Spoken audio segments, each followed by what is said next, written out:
Hello, everyone, and welcome to our webinar today, where we are going to be breaking down the Secure Act. My name is Sharyl Schultz, and I am the Director of the Minnesota Operations for the Foundation for Financial Education. And we are a 501c3 nonprofit organization. And our main goal at the foundation is to provide education, just like we're going to do today, and for folks like yourselves on different aspects of the financial industry. And as I said before, today we're going to be breaking down the Secure Act. I also have someone else with us today who you'll meet in a few minutes. His name is Bob Lee. He is also a volunteer for the foundation. And Bob has been in the financial industry for over 30 years.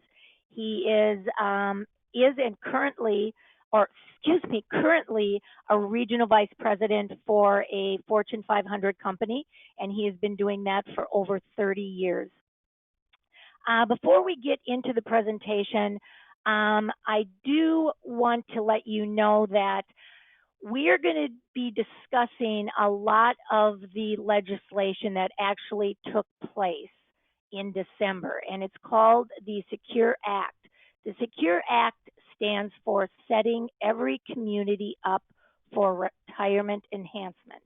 The full name is certainly a mouthful, but the bill itself includes a wide variety of retirement law changes aimed at boosting retirement savings. So we're not going to be going through every point of the Secure Act today, but I do want us to address some of the highlights. And here are your presenters, and that's as good as it gets as far as us not being in front of you today, but being on this webinar. So I do want to point out some disclaimers. The legal pieces of this is that we at the foundation, we do not advocate any advice or recommendations about the stock market or any related investments. No products, services, or advice are endorsed by us, and we always recommend that you consult with a licensed advisor who specifically works in your jurisdiction and can help you with your investments, insurance, tax, or any legal advice. So Bob, I'm going to actually turn this over to you right now. And I think one of the biggest changes that has happened with the Secure Act is the RMD age has changed. So can you tell us a little bit about that and the effect that it is going to have on individuals? Sure. And I was going to mention, first of all, I think the government needs help. They need a more creative person with these acronyms. Setting Every Community Up for Retirement Enhancement Act. I don't know. It's just me, but I digress. I just think they could do better with that.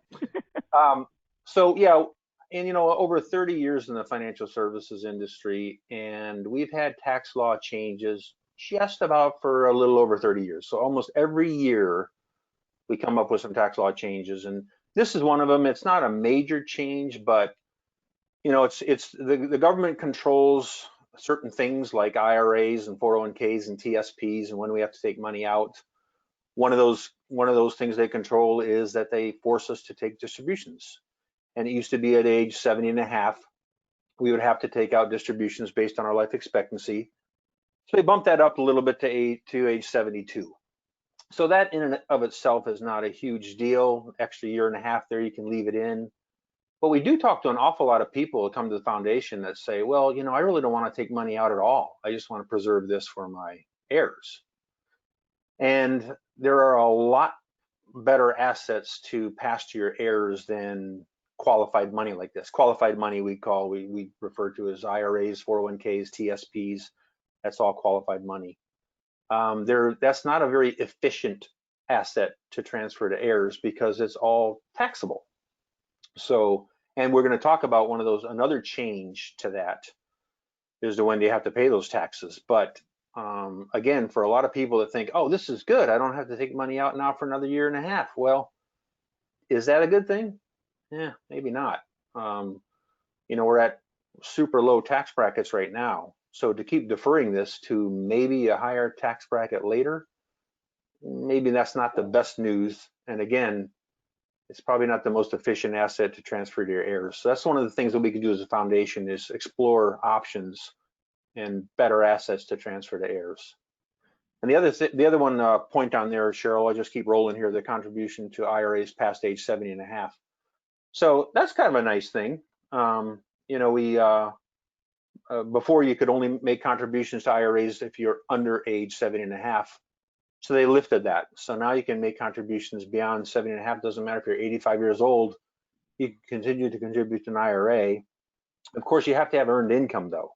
So we do get that question a lot. Can I contribute to an IRA? Well, yeah, as long as you have earned income. So if you're still working, have earned income, you can now contribute past age 70 and a half. So that's kind of good news, I guess.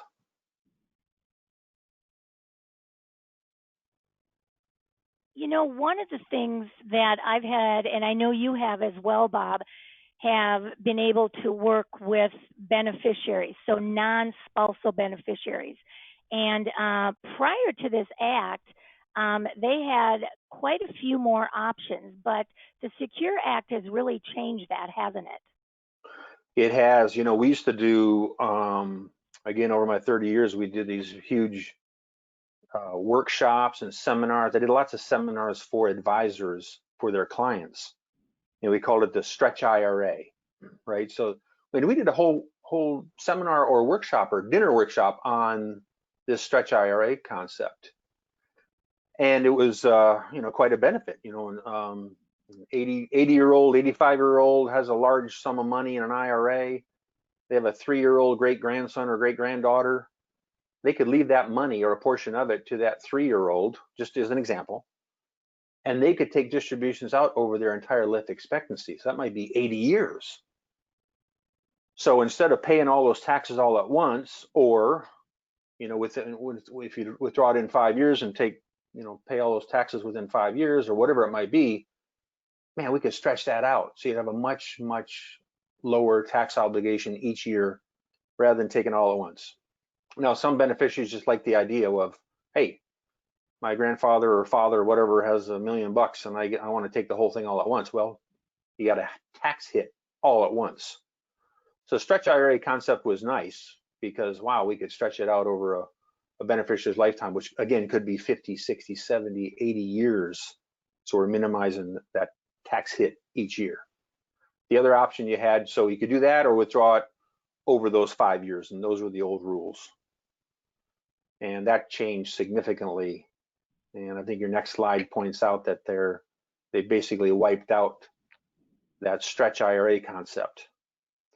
So now the best you can do, or the minimal tax hit you can take, is over 10 years.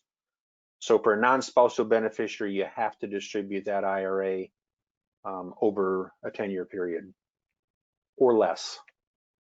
So the government's going to get their tax dollars a little bit sooner.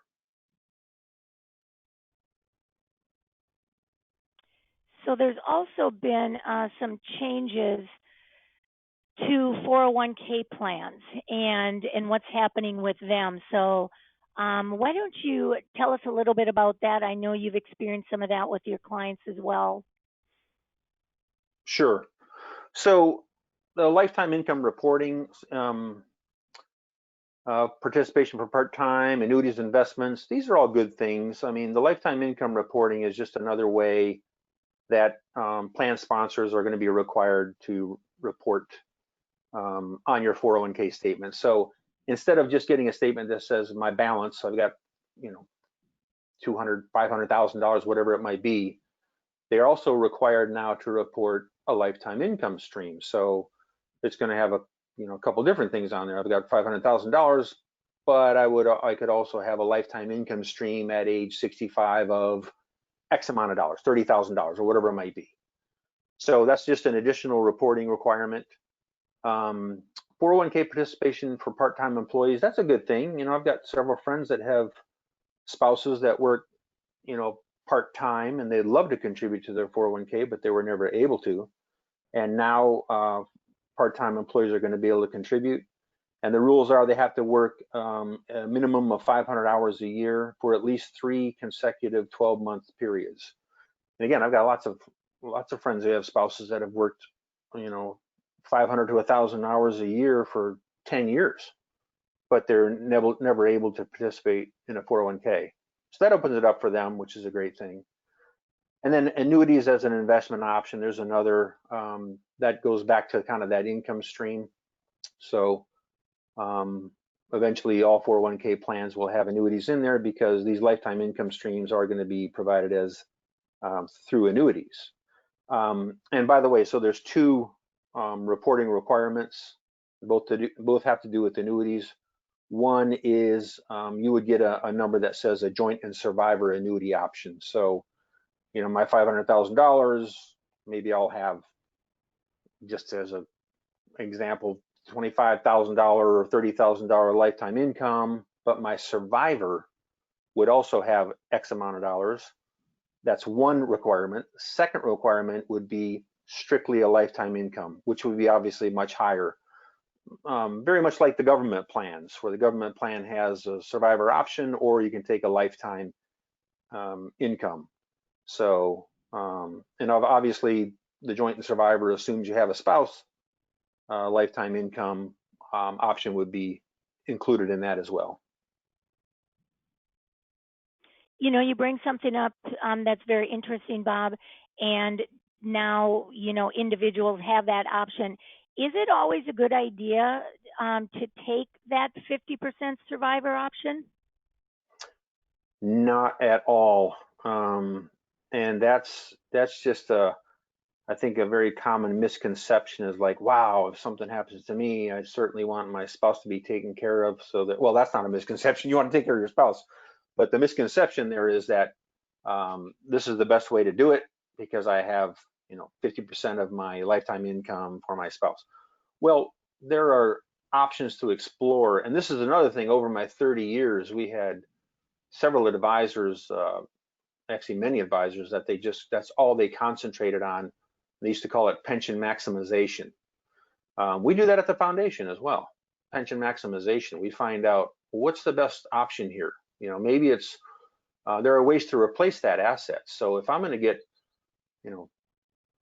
let's say $20,000 lifetime income and my survivor gets $10,000, or I could take a lifetime income of $30,000. Well, I'm giving up 10,000, and sometimes you're giving up a lot of money for that survivor option. Well, what could I do with that money? I mean, could I buy life insurance to replace that? Could I do something else? So there are definitely other things to explore, and not just assume that survivor option is going to be the best option. And we can help with the foundation to kind of look at the pension maximization opportunities and figure out what might be the best option for you. And that's really interesting because, ironically enough, I was working with a client with the foundation yesterday, and one of their biggest concerns about their pension, and they were so disappointed because they had basically their full retirement was basically their pension. Of course, they had some Social Security and things like that, but their biggest income in retirement was their pension. And unlike other people, they knew that when they passed away, that pension would go away. And yes, they could take care of their spouse, but the other thing that pension maximization does, and that is it provides you, an individual, to carry that pension on to not only your spouse, but to your heirs. So it can be carried on to your children. And that was so exciting. And it was really resonated with these people that I talked with yesterday, that this was a big aha moment. It's like, oh, so my pension doesn't have to go away after I die. It actually can be followed through to my heirs. So that was an aha moment for me, but it really resonated with them. And I love the fact that the government, throughout this whole Secure Act, we're seeing that they are really taking notice to the adage we've all been using in the financial services industry, is that we're all living longer. and we are seeing many people start to outlive their retirement income. So it's good that we're seeing the Secure Act taking care of some of those issues. One of those that I love that you mentioned before is putting annuities in there as an investment option, because annuities are definitely an investment that you can never outlive the income for it. And if anyone out there right now is interested in how they can help their retirement monies and not outlive them, please, please contact the foundation, because these are situations that we work with on a daily basis. So, talk a little bit more, and I know I just touched on it a little bit, but most of the things in the Secure Act are good things for us. Some of them, we have to question and we have to do extensive planning on them. But, what does the Secure Act mean for us in retirement, Bob? Well, on the surface, most of these things are good. The one thing that wasn't mentioned is if you have a 529 college savings plan, you can actually withdraw $10,000 to pay off student loan debt. So that's a big, crisis in our country right now, is student loan debt. So, and that's typically 529 college savings plans were strictly, for educational expenses, books and tuition and that type of stuff. So the fact that they opened it up to at least, withdraw 10,000 to pay off student loans, that's a good thing, right? And for people that want to contribute past 7.5 to an IRA, that's a great thing. It put annuities in, 401k plans and retirement plans. I've actually had people ask me about that, because there are some very good annuities out there, and people are like, boy, I like the security of that. I'd love to have that option in my retirement plan. We never had that, so that's great. Plus, there are annuities to allow that income reporting and allow people to turn on a switch if they want to receive a lifetime income. That's great. All those are good. So, assets last longer, more income planning tools available. All these things are great things. The one thing that we need to consider, and we touched on a little bit, is on the surface they're good, but then again, they're kind of, in a way, some of these things are just deferring a potential problem. So back to the IRA, if I have an IRA and I just plan on passing that to my heirs, not only do I have income taxes, used to be a double whammy, you'd have an estate tax problem too. So you could have two taxes on top of your IRA, an income tax and estate tax. So it was a very, very inefficient tool to transfer to heirs.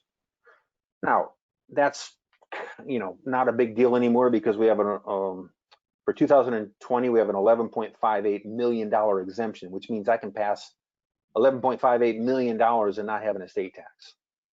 And if I join with my spouse, I can transfer over $23 million, right, without an estate tax. Well, that's due to sunset, though, and that's going to change. In 2026, that sunsets. Right now, it's scheduled to go back to $5.4 million. But will it? Could it be even less? I mean, you look at our, that $24 trillion deficit we have, and the $140 trillion unfunded obligations, Social Security, Medicare, Medicaid, and our revenue each year is about $3.5 trillion. So you look at the landscape there and like, boy, what's going to happen with taxes? Well, government's going to be looking at all kinds of ways to increase that tax revenue. We obviously need a lot more money. So I don't know if it's going to sunset to 5.4 million. It might drop back to 3 million, whatever, but it could catch a lot more people in this country with an IRA that's going to be income taxable and estate taxable. So some of these tools look on the surface like they're great, but some of them kind of might be deferring a problem. But again, we're here to help. We're here to sift through all this and find out what's really good for you and what's right for you. How can we help you? If your goal is to distribute that asset efficiently to heirs, what are the options? We're here to help you. If your goal is, boy, that's a big hit to my income if I take that survivor option on my pension plan, well, what other options are there? And we can help you with that. So a lot of good stuff in here, but a lot of things to sift through, and we're here to help you do that in any way we can. Yeah, and I would, I just want to reiterate that what Bob had said. For all of you out there, you're not in this alone. Um, what we do at the foundation is we constantly are looking to educate individuals so they can prepare better, not only for tomorrow. We call it multi-generational planning.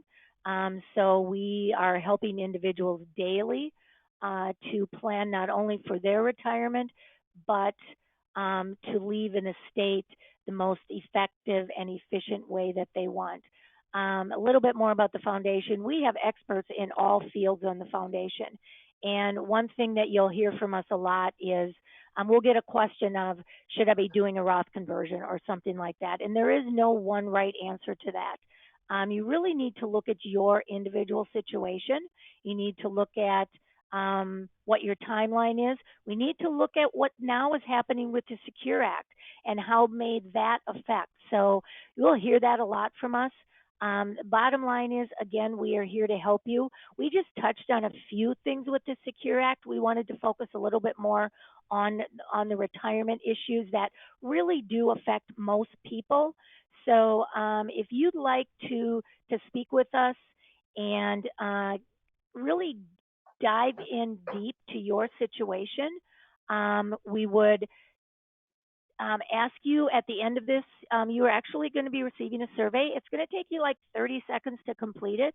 And I really would encourage you to do that because what this can do is it not only helps us to make sure that what we're doing on these types of webinars and education is that we're providing what all of you want.